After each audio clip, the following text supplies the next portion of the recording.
ஆழ்ந்து கேளுங்க.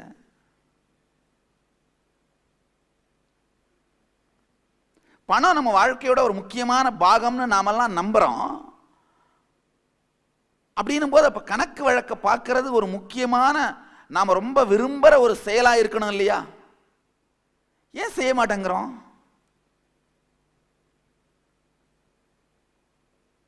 செய்ய மாட்டேன்றோம் பாருங்க. ஏன்னா அதை சிந்தனை செய்த உடனேயே, அந்த பேலன்ஸ் ஷீட்டை பார்த்த உடனேயே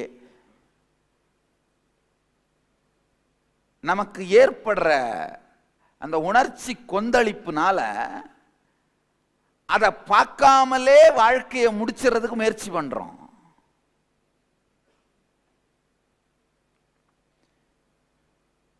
இத்தனை பேருக்கு பொறி தட்டுது, ஆஹா கரெக்ட் தானே, நான் அக்கௌண்ட்ஸே பார்க்கறது இல்லையே, வரவு செலவே பார்க்கறது இல்லையே. உண்மை.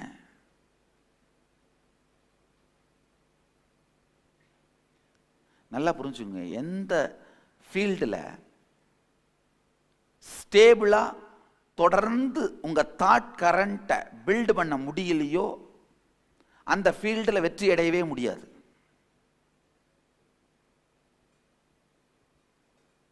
எதுவா இருந்தாலும் சரி, doctor, engineer, lawyer, politician, social leader, cinema artist, இல்ல சமூக சேவகர்கள், எந்த துறையாகட்டும், அந்த துறையில தொடர்ந்து நம்முடைய தாட் கரண்ட்டை பில்ட் பண்ண முடியணும். ஏற்கனவே இருக்கிற ட்ரெண்டுக்கு பிரேக் த்ரூ கொடுக்க முடியணும்.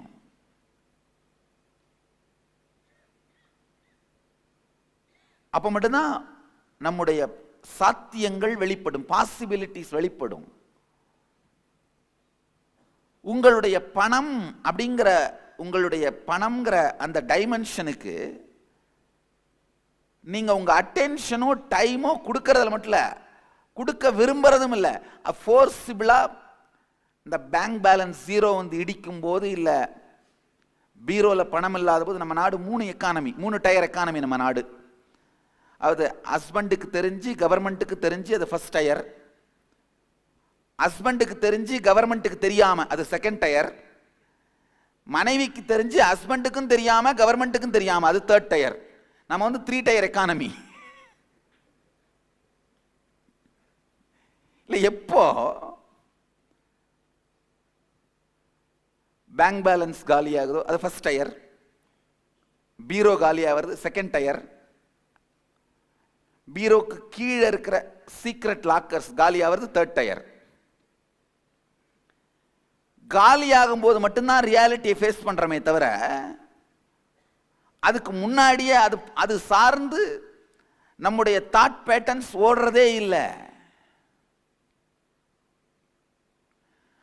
இன்னொரு பெரிய கொடுமை என்னன்னா, இந்த கணக்கு வழக்கு பார்க்காம இருக்கிறத பெருமையா நாம நம்ப வேற ஆரம்பிச்சிட்டோங்கய்யா. நம்ம என்ன பண்ண ஆரம்பிச்சிட்டோம், நான் அதெல்லாம் பார்க்கறதே இல்லை சாமி. என்கிட்ட பல பேர் சொல்லுவாங்க, இல்ல எல்லாத்தையும் துறந்தவர்கள் கணக்கு வழக்கு பார்க்காம இருக்கிறது தப்பு இல்லை. ஆனா செல்வத்தை உருவாக்கி பெருக்கி வாழணும்னு நினைக்கிறவங்க என்ன பண்ணித்தான் ஆகணும், பார்த்துத்தான் ஆகணும். இப்ப எதுவுமே வேணான்னு விட்டவங்க பார்க்கணுன்ற அவசியம் இல்லை. ஆனா அந்த மாதிரி விட்டவங்களே ரொம்ப ப்ராப்பரா பார்த்துட்டு இருக்காங்கன்னு என் பக்தர்களுக்கு தெரியும். 347 ஆசிரமத்தில் எத்தனை டம்ளர் இருக்கு, எத்தனை தட்டு இருக்கு. நேற்று ராத்திரி நான் போய் கிளாஸ்ல இருந்து போனப்போ மணி 2ன்னு நினைக்கிறேன். 2ஆ 4ஆ, அது எத்தனை மணியோ. அதுக்கு பிறகு டெய்லி அக்கௌண்ட்ஸ் பார்த்து முடிச்சு சைன் பண்ணி முடிச்சுட்டு தான் என்னுடைய ரெஸ்ட்டுக்கு போனேன். இன்னைக்கு விடிய காலை வரைக்கும் மொத்த ஆர்கனைசேஷன், உலகம் முழுக்க இருக்கிற அத்தனை ஆர்கனைசேஷனோட அக்கௌண்ட்ஸும் என்னால் நம்பரை சொல்ல முடியும்.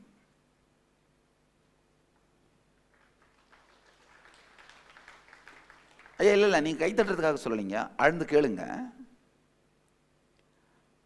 எந்த ஒரு உங்களுடைய பரிமாணத்தின் மீதும் வலி இல்லாத சிந்தனை ஓட்டத்தை வைத்திருத்தல். ஒண்ணும் இல்லைங்க, ஒரு தினந்தோறும் காலையில எந்திரிச்சு யோகா பண்ணி இல்லை நடை வாக்கிங் பண்ணி கொஞ்சம் எக்ஸசைஸ்லாம் பண்ணால் ஹெல்த்தியாக இருக்கும்னு நம்புகிறோம், நினைக்கிறோம். ஒரு 10 தரம் முயற்சி பண்ணி செய்ய முடியாமல் ஃபெயிலாக போயிருச்சுன்னா அதுக்கப்புறம் இந்த எக்ஸசைஸ் பற்றி ஹெல்த் பற்றியே நினைக்கவே மாட்டோம். கண்ணை மூடிக்கிட்டே டயபெட்டிஸ் இந்த இன்சுலின் போட்டுப்போம், கண்ணை மூடிக்கிட்டே பிபி டேப்லெட் சாப்பிடுவோம், அதை பற்றி யோசிக்கவே மாட்டோம். அதை பற்றி சிந்திக்கிறதுக்கே வலிக்கிறதுனால அதை பற்றி சிந்தனையே பண்ணுறதில்ல. இது எத்தனை பேர் பண்ணுறீங்க?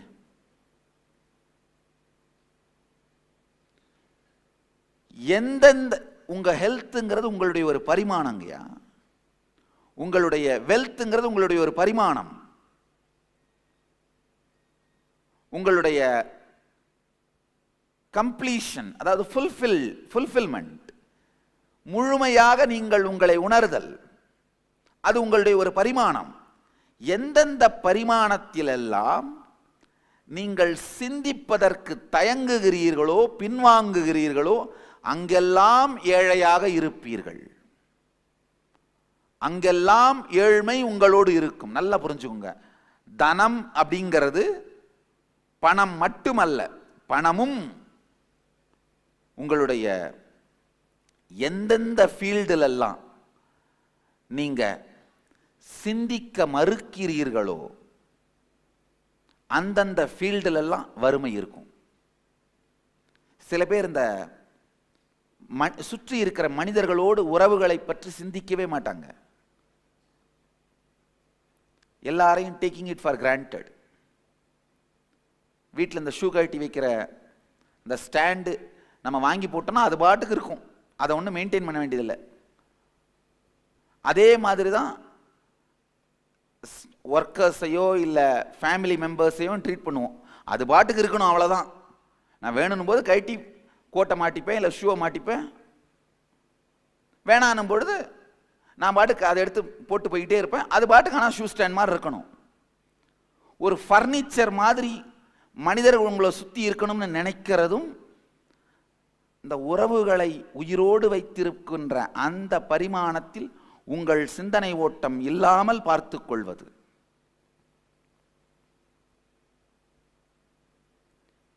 எந்த துறையில் உங்கள் சிந்தனை ஓட்டம் இயங்காமல் போனாலும் அதுக்கு காரணம் இன்கம்ப்ளீஷன்ஸ். எந்த துறையில் இன்கம்ப்ளீஷன் இருந்தாலும் வறுமை இருக்கும். ஆழமா புரிஞ்சுக்கோங்க. உண்மையிலங்கய்யா, வறுமைங்கிறது நாம் வரிந்து வலிந்து நம் மீது திணித்துக் கொள்வது. நான் கதை சொல்லலைங்கய்யா, தத்துவம்லாம் பேசல, ரொம்ப பிராக்டிக்கலா சொல்றேன். சாப்பிடுற அந்த பிரெட்டை பிளட்டா மாத்திர இவ்வளோ பெரிய மெக்கானிசத்தை நடத்துற இன்டெலிஜென்ஸ் நீங்க அந்த பிரெட்டை ஏர்ன் பண்ற அளவுக்கு இன்டெலிஜென்ஸ் இல்லாமலா பிறந்துட்டீங்க? கிடையாது. சாப்பிடுறத ஜீரணம் பண்ணி ரத்தமா மாத்திர இன்டெலிஜென்ஸ் மெக்கானிசம் நீங்க. உண்மையில பார்த்தா பணம் பற்றி நீங்க வச்சிருக்கிற தவறான பேட்டர்ன்ஸ் உங்களை நீங்களே காலவாரி விட்டுட்டே இருப்பீங்க. பல பேர் என்கிட்ட சொல்றது உண்டு, சாமி எல்லாம் முடிஞ்சு என் ப்ராஜெக்ட் ஃபினிஷ் ஆகிற ஸ்டேஜில் கொலாப்ஸ் ஆயிருக்கு சாமி. இந்த மாதிரி நான் பல தரம் தொடர்ந்து நடந்துகிட்டே இருக்கு சாமி, யாரோ எனக்கு சூனியம் வச்சுட்டாங்கன்னு நினைக்கிறேன். இது எத்தனை பேர் இந்த மாதிரி ஃபீல் பண்றீங்க சொல்லுங்களேன்? நான் என்ன ஆரம்பிச்சாலும் முடியிற டைம்ல கொலாப்ஸ் ஆயிருது சாமி, முடியிற டைம்ல பிரேக் ஆயிருது சாமி. நல்லா புரிஞ்சுக்கோங்க, இது ஒரு பேட்டர்ன், இது ஒரு பேட்டர்ன். பேட்டர்ன்னா என்னன்னு சொல்ற, ஆழமா கேட்டுக்கோங்க. இது ஆழ்ந்து கேளுங்க, இது ஒரு முக்கியமான டெஃபினேஷன். அதாவது ஒரு பிரச்சனையை பற்றி மனசுல குடைஞ்சிக்கிட்டே இருப்பீங்க, திடீர்னு ஏதோ ஒரு பொறி தட்டும், கிளிக் பண்ணும், கிளிக் ஆகி அந்த பிரச்சனைக்கு தீர்வு கண்டுபிடிச்சிருவீங்க. அந்த தீர்வை கண்டுபிடிச்சிட்டு ஒரு 2 நாள் ஜாலியா இருப்பீங்க. ஒரு 4 நாள் கழிச்சு அந்த தீர்வை மறந்துட்டு திரும்ப அதே பிரச்சனையில உட்காந்து கொடன்னு குடைஞ்சிட்டே இருப்பீங்க. ஒரு 4 நாள் கழிச்சு அதே தீர்வு உங்களுக்கு கிளிக் ஆகும். உடனே ரிலாக்ஸ்டா ஒரு 4 நாள் இருப்பீங்க. 4 நாள் கழிச்சு திரும்ப அதே தீர்வை மறந்துட்டு அதே பிரச்சனை எடுத்துட்டு குடஞ்சிட்டு இருப்பீங்க. அதுக்கப்புறம் அதே தீர்வு நினைவுக்கு வந்து அதே பிரச்சனையிலிருந்து ரிலாக்ஸ் ஆவீங்க. இதை எத்தனை பேர் அனுபவிக்கிறீங்க? கை தூக்குங்க. இதுதான் பேட்டர்ன். இதுதான் பேட்டர்ன், நம்ம தாட் பேட்டர்ன். கொடுமை பாருங்க. ஒரு பிரச்சனை கடைஞ்சி கடைஞ்சி கடைஞ்சி கடைஞ்சி கடைஞ்சி தீர்வை கிளிக் பண்ணிட்டு அந்த தீர்வை மறந்துட்டு அதே பிரச்சனையை எடுத்துட்டு வந்து திரும்ப திரும்ப கடைஞ்சிட்டு வந்து ஒரு 4 நாள் கழிச்சு டயர்டானோடனே அதே தீர்வை நினைவுக்கு எடுத்துட்டு வந்து ரிலாக்ஸ்டா இருந்துட்டு, ரொம்ப ரிலாக்ஸ்டா இருந்துட்டோம் தப்பு அப்படின்னு தீர்வை மறந்துட்டு திரும்ப அதே பிரச்சனையை எடுத்துட்டு வந்து நம்மளை நாமளே கடைஞ்சிட்டு இருந்து ரொம்ப கடைஞ்சிட்டோம் போல வேண்டான்னு ப்ராப்ளத்தை போட்டு தீர்வை எடுத்துட்டு வந்து கொஞ்சம் ரிலாக்ஸ்டா இருந்து, இது நமக்கு நாமே பண்ணிக்கிற டிராமாங்கய்யா. நம்மளோடையே நாம பண்ற டிராமா. பணத்துக்கும் நம்மளுக்கும் இருக்கிற ரிலேஷன்ஷிப்பும் இந்த பேட்டர்ன் மாதிரி தான் இருக்குங்கய்யா. இது நமக்கு நாமளே பண்ற டிராமா. பணம் கஷ்டம் அப்படின்னு நம்பிட்டீங்கன்னா ஈஸியா வந்தா கூட அது வர்றதுக்குள்ள நம்ம கஷ்டன்ற நம்பிக்கையை நாமளே நிரூபிக்க வேண்டிய தேவை இருக்கிறதுனால வர்றதுக்குள்ளேயே நம்முடைய டயர்ட்னஸ், நம்முடைய பழைய ஃப்ரஸ்ட்ரேஷனு எல்லாத்தையும் அந்த சூழ்நிலை மேலே போட்டு நல்லா நடந்துகிட்டு இருந்த ப்ராஜெக்டை 1-2 டிஸ்டர்பன்ஸ் பண்ணி நாமளே நம்ம வாயை வச்சுட்டு சும்மா இல்லாமல் அந்த டிஸ்டர்பன்ஸ் வந்த உடனே பாத்தியா நான் சொன்னேன் இல்லை எவ்வளோ கஷ்டம்னு, இப்போ புரியுதுலன்னு நம்மளை நாமளே அதை நம்ப வச்சுக்கிட்டு அப்புறமா அந்த சிக்கலை நாமளே சரி பண்ணி அதை அடைஞ்ச உடனே அப்பா நான் சொன்னேன்ல கஷ்டப்படாமல் வராதுன்னு. எத்தனை பேர் இந்த பேட்டர்னோட நீங்க விளையாடிட்டு இருக்கீங்கன்னு உங்களுக்கு புரியுது? உண்மையிலேங்கய்யா நம்மளுக்கு நாமளே நடத்துகிற டிராமா தான் வாழ்க்கையில பெரிய டிராமா. நம்ம எல்லாருக்குள்ளேயும் பணம் சார்ந்து இருக்கிற காம்ப்ளிகேஷன்ஸ், அது சார்ந்து இருக்கிற இன்கம்ப்ளீஷன்ஸ், அது சார்ந்து இருக்கிற வலிகள், அது சார்ந்து இருக்கிற வேதனைகள், இது வெளியில எடுக்கப்பட்டாலே நல்லா புரிஞ்சுக்கோங்க. இந்த வார்த்தையை புரிஞ்சுக்கோங்க. இது லாஜிக்கலா எப்படி அப்படின்றத எக்ஸ்பிளைன் பண்றேன். ஃபர்ஸ்ட் இந்த ஸ்டேட்மெண்ட்டை புரிஞ்சுக்கோங்க. நம்முடைய சிந்தனை ஓட்டம் நம்மளை சுத்தி ஒரு மேக்னெட்டிக் ஃபோர்ஸை வைக்குதுங்கய்யா. என்ன மாதிரி சிந்தனை ஓட்டம் வச்சிருக்கீங்களோ அந்த மாதிரி நிகழ்ச்சிகள், அந்த மாதிரி சூழ்நிலை தான் உங்களை வாழ்க்கையை சுத்தி வந்துகிட்டே இருக்கும்.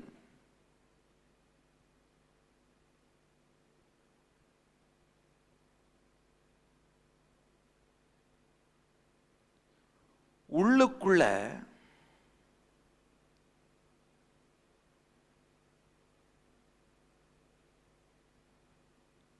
உங்கள் சிந்தனை ஓட்டம் கம்ப்ளீஷனுக்கு வந்ததுன்னா உங்களுடைய மேக்னெட்டிக் ஃபோர்ஸே மாறி உங்க வாழ்க்கையிலையும் சரியான சூழலையும் வெற்றியையும் தானா அட்ராக்ட் பண்ணுவீங்க.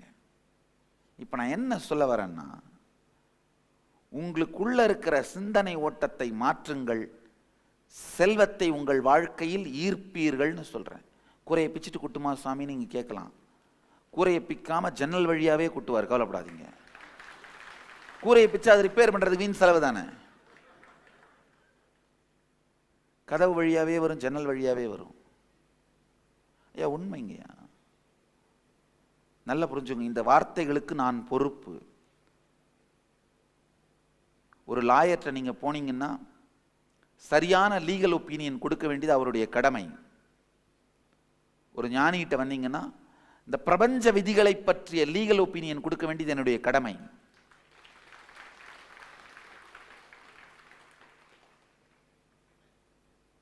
இந்த பொறுப்பிலிருந்து சொல்கிறேன், இந்த வார்த்தைக்கு நான் பொறுப்பு. அது மட்டும் இல்லை, நான் சொல்ற வார்த்தையை நீங்கள்லாம் போய் கடைபிடிக்க போறீங்கன்ற அந்த பொறுப்பையும் பார்த்துவிட்டு சொல்கிறேன். ஐயா, இந்த ஏதோ டிவி சேனல் மாற்றும் போது திடீர்னு நித்யானந்தர் தெரிஞ்சாருன்னு பார்க்குறவங்கலாம் நான் சொல்கிறத கேட்பாங்க, கேட்க மாட்டாங்க, வாழ்வாங்க, வாழ மாட்டாங்க, அது வேற. ஆனால் எல்லாவற்றையும் மீறி இங்கே வந்து இந்த ஹாலுக்குள்ளே உட்காந்துருக்க, இந்த ஹாலுக்குள்ளே அவ்வளோ ஈஸியாக வர முடியாது. அந்த காலத்துலலாம் இமாலயாவுக்கு தேடி போகணுங்க, ரொம்ப கஷ்டப்பட்டு இமயமலை தேடி போகணும். இப்போவும் ஆக்சுவலாக என்னை சுற்றி ஒரு இமேஜினரி இமயமலையை உருவாக்கி தான் வச்சுருக்கேன். அதாவது ராங்கான பிராண்டிங், இந்த டிஃபமேஷன், இந்த அட்டாக் எல்லாமே பார்த்தீங்கன்னா இமயமலை மாதிரி தான். இதை தாண்டி உள்ள வந்தீங்கன்னா தான் இங்கே வந்து உட்கார முடியும். இதெல்லாம் தாண்டி, அதாவது இதை தாண்டி உள்ள வரணும்னா அதை தாண்டி யோசிக்கிற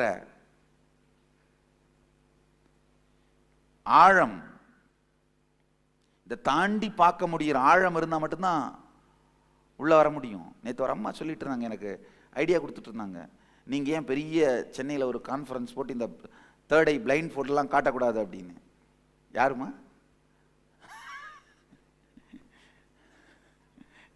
இல்லை, உங்களுடைய அன்புக்கும் உங்களுடைய என்ன சொல்றது ஆற்றாமைக்கும் நன்றி.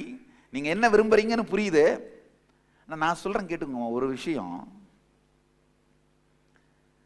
தகுதி இல்லாதவர்களுக்கு இது போய் சேருவதற்கு நான் விரும்பினாலும் கடவுள் விரும்புவதில்லைமா.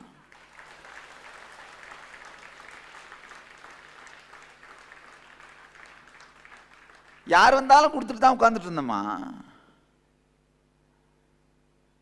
நான் பாட்டுக்கு சிறுபிள்ளை மாதிரி உட்காந்து சிரிச்சுக்கிட்டு விளையாடிட்டு ஆடிட்டு பாடிக்கிட்டு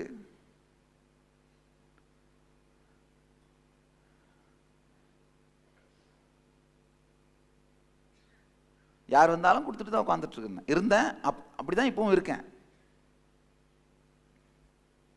யார் வர்றாங்க போறாங்கன்றதை பற்றி கவலை கிடையாது. நான் பாட்டுக்கு நதி மாதிரி ஓடிட்டு இருக்கேன். யாருக்கு வேணுமோ குடிச்சிட்டு போங்க, யாருக்கு வேணுமோ முகந்துட்டு போங்க, யாருக்காவது பிடிக்கலன்னா 1-2 பண்ணிட்டு போங்க, அதெல்லாம் உங்க விருப்பம்.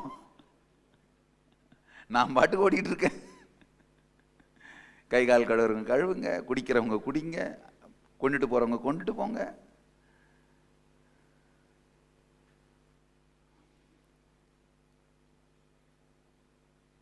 ஒரு சமூக ரீதியான வெளி உலகம் சார்ந்த வெற்றிகளை மனிதர்கள் அடைவதற்கு வழிகாட்டுவதும் அதற்காக சக்தியை அளிப்பதும் தவறில்லை. ஆனா அந்த மனிதனுடைய வாழ்க்கையின் இறுதி நோக்கம் தெளிவா இருந்தா, அந்த இறுதி நோக்கமே தெளிவில்லாத ஒரு கும்பல்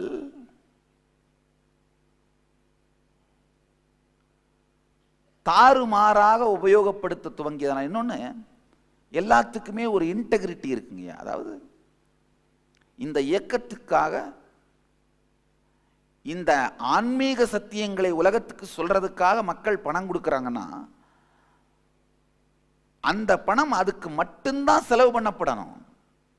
அது தாண்டி வேற ஏதாவது கருத்துக்கள், கொள்கைகள், வேற ஏதாவது ஒரு விஷயத்துக்கு செலவு பண்ணா அந்த இன்டெகிரிட்டி பிரேக் ஆகுது. விவேகானந்தர் ரொம்ப அழகா சொல்லுவார், எக்கனாமிக் சேஸ்டிட்டின்னு சொல்வார். ராமகிருஷ்ண மடத்துக்கு விதி எழுதும்போது அவர் எழுதுறாரு, இஞ்சி வாங்க கொடுக்கப்படும் பணத்தில் சுக்கு வாங்கக்கூடாது எழுதுறாரு. இஞ்சி வாங்க கொடுக்கப்படும் பணத்தில் சுக்கு வாங்கக்கூடாது.